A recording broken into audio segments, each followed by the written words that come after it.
GK education centre. दोस्तों आज की इस वीडियो में हम करने वाले हैं advance level synonyms and antonyms test के बारे में।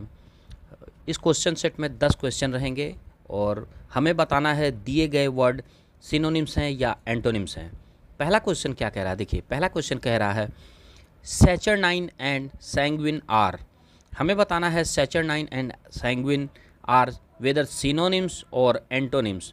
तो पहले तो हमें इनका मतलब पता होना चाहिए कि सैचरनाइन और सैंग्विन का मतलब क्या होता है। देखिए सैचरनाइन का मतलब होता है उदास, उदास या फिर कह सकते हैं गमगीन, गमगीन या फिर मंद। और सैंग्विन, सैंग्विन जो वर्ड है इसका मतलब होता है खुश मिजाज, खुश मिजाज या फिर आशावादी या आशापूर्ण, आशापूर्ण। तो अब चूंकि मतलब हमें पता हो गया है तो ये दोनों एक दूसरे के ऑपोजिट हैं, तो ये हो जाएगा एंटोनिम्स। करेक्ट आंसर हो जाएगा, ये दोनों एक दूसरे के एंटोनिम्स हैं। ठीक है, अगला क्या कह रहा है, देखिए अगला कह रहा है कन्वर्सेशनलिस्ट एंड डायपनोसोफिस्ट। कन्वर्सेशनलिस्ट एंड डायपनोसोफिस्ट आर सिनोनिम्स और एंटोनिम्स। फटाफट से इनका मतलब देख लेते हैं, इनका मतलब क्या होता है। देखिए कन्वर्सेशनलिस्ट का मतलब होता है बातुनी, बातुनी जो बहुत बात करता हो, बातुनी या फिर बातचीत में माहिर, बातचीत में माहिर, तो इसको हम बोलते हैं कन्वर्सेशनलिस्ट। वहीं दूसरी तरफ डायपनोसोफिस्ट, डायपनोसोफिस्ट का क्या मतलब होता है, बातचीत में माहिर, बातचीत में माहिर। तो दोनों का मतलब सेम हुआ, तो ये दोनों आपस में सिनोनिम्स हैं, ये हो जाएगा करेक्ट आंसर। अगला क्या कह रहा है, देखिए अगला कह रहा है indestructible and frangible are. Indestructible, indestructible and frangible are synonyms और एंटोनिम्स। तो देखिए पहले मतलब देखते हैं इंडेस्ट्रक्टिबल का क्या मतलब होता है। इंडेस्ट्रक्टिबल का मतलब होता है जो अविनाशी हो, अविनाशी हो या फिर जिसका नाश न हो सके, जिसका नाश न हो सके। ठीक है, वहीं फ्रेंजिबल का क्या मतलब होता है, फ्रेंजिबल का मतलब होता है नश्वर या भंगुर। नश्वर का क्या मतलब हो, जो नाश हो जाए, या भंगुर मतलब जो टूट जाए या भंग हो जाए। तो यह दोनों आपस में क्या है, यह दोनों आपस में एंटोनिम्स हैं, तो ये हो जाएगा करेक्ट आंसर। साथ के साथ वर्ड मीनिंग भी अपनी स्ट्रांग होती चल रही है। अगला क्या कह रहा है, देखिए अगला कह रहा है doubtful and apodictic are. Doubtful and apodictic are whether synonyms और एंटोनिम्स। पहले तो मतलब देखते हैं, डाउटफुल का मतलब क्या होता है, संदिग्ध, संदिग्ध। और वहीं एपोडिक्टिक का क्या मतलब होता है, इसका मतलब होता है ना भली भांति सिद्ध, भली भांति, भली भांति सिद्ध। तो यह दोनों एक दूसरे के एंटोनिम्स है। एक तो एक मतलब संदिग्ध और एक मतलब भली भांति सिद्ध, तो ये दोनों आपस में क्या है, एंटोनिम्स हैं।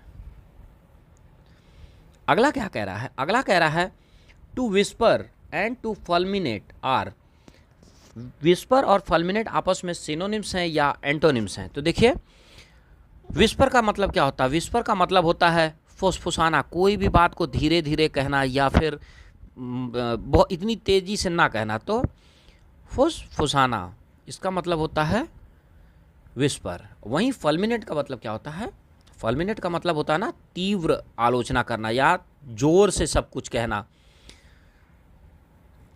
तीव्र आलोचना करना या जोर से करना, हल्ला चिल्ला करके कहना। तो ये एक दूसरे के क्या है, एंटोनिम्स हैं। फल्मिनेट और विस्पर एक दूसरे के एंटोनिम्स हैं, ये हो जाएगा करेक्ट आंसर। अगला क्या कह रहा है, देखिए क्वेश्चन नंबर 6 कह रहा है to lacerate and to scarify are. Lacerate and scarify जो वर्ड हैं, पहले तो इनका मतलब देख लेते हैं। लैसरेट का क्या मतलब होता है, इसका मतलब होता है फाड़ डालना या तोड़ डालना, फाड़ डालना या तोड़ डालना। और वहीं स्केरिफाई का क्या मतलब होता है? इसका मतलब होता है धमकाना या डराना, धमकाना या डराना। पहले में फिजिकल हानि की जा रही है, जैसे फाड़ डालना या तोड़ डालना मतलब फिजिकल हानि की जा रही है, और जो दूसरा है स्केरिफाई, इसका मतलब ये मौखिक है, धमकाना या डराना, इसमें फिजिकली असॉल्ट नहीं किया जा रहा है। ये दोनों एक दूसरे के क्या हैं? एंटोनिम्स हैं।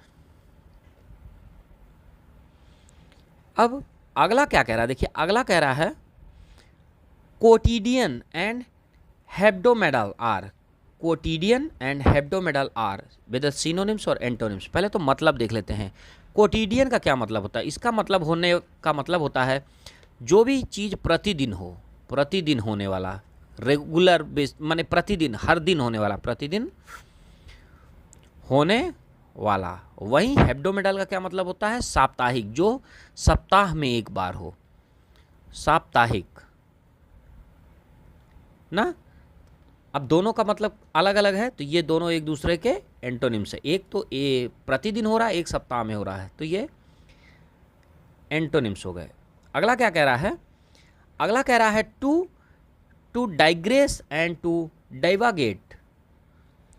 टू डाइग्रेस और टू डाइवागेट आर। अच्छा पहले मतलब देख लेते हैं। डिग्रेस का क्या मतलब? डिग्रेस का मतलब होता है ना किसी भी मुख्य विषय से पीछे हटना।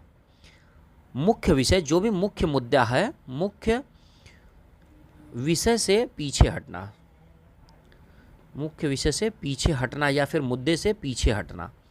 वहीं डाइवागेट का क्या मतलब होता है? डाइवागेट का मतलब होता है पथभ्रष्ट होना, पथभ्रष्ट होना, पथभ्रष्ट होना। अब दोनों का मतलब लगभग लगभग सेम है, तो ये क्या हो जाएगा? सिनोनिम्स हो जाएगा। अगला क्या कह रहा है? देखिए अगला कह रहा है आयट्रोजेनिक, आयट्रोजेनिक एंड पैथोलॉजिकल आर। देखिए आयट्रोजेनिक का क्या मतलब होता है? आयट्रोजेनिक का मतलब होता है चिकित्सा जनित या चिकित्सा जन्य। चिकित्सा जन्य का क्या मतलब होता है? जैसे सपोज करिए आप किसी बीमारी के लिए कोई सर्जरी कराई और उस सर्जरी के बाद आपको इन्फेक्शन हो गया, तो वो चिकित्सा जनित या चिकित्सा जन्य हो गया। जैसे आपने किसी चीज़ की सर्जरी कराई, उसके बाद आपको कोई इन्फेक्शन हो गया, तो वो जो कंडीशन है, मेडिकल कंडीशन, उसको हम बोलते हैं आयट्राजोनिक, आयट्रोजेनिक मतलब चिकित्सा जनित। वहीं पैथोलॉजिकल का क्या मतलब होता है? पैथोलॉजिकल का मतलब होता है रोग निदान संबंधी, रोग निदान संबंधी। तो ये दोनों आपस में सिनोनिम्स हो सकते हैं, बहुत प्रिसाइसली देखें तो सिनोनिम्स हो सकते हैं। इस क्वेश्चन सेट का ये लास्ट क्वेश्चन है। क्या कह रहा है? Loyalty, loyalty and tergiversation, loyalty and tergiversation, इसका क्या मतलब हुआ है? पहले तो देखिए लॉयल्टी का क्या मतलब होता है? लॉयल्टी का मतलब होता है राजभक्ति या निष्ठा या स्वामी भक्ति, राजभक्ति या निष्ठा या स्वामी भक्ति। वहीं टर्जीवर्सेशन का क्या मतलब होता है? इसका मतलब होता है टाल मटोली करना, टाल मटोल करना या अपने कर्तव्य के प्रति निश्चित ना होना। तो ये दोनों आपस में क्या हो गए? ये दोनों आपस में हो गए एंटोनिम्स। तो दोस्तों आज की वीडियो में इतना ही। अगली वीडियो में मिलते हैं एक अलग टॉपिक के साथ। तब तक के लिए जय हिंद।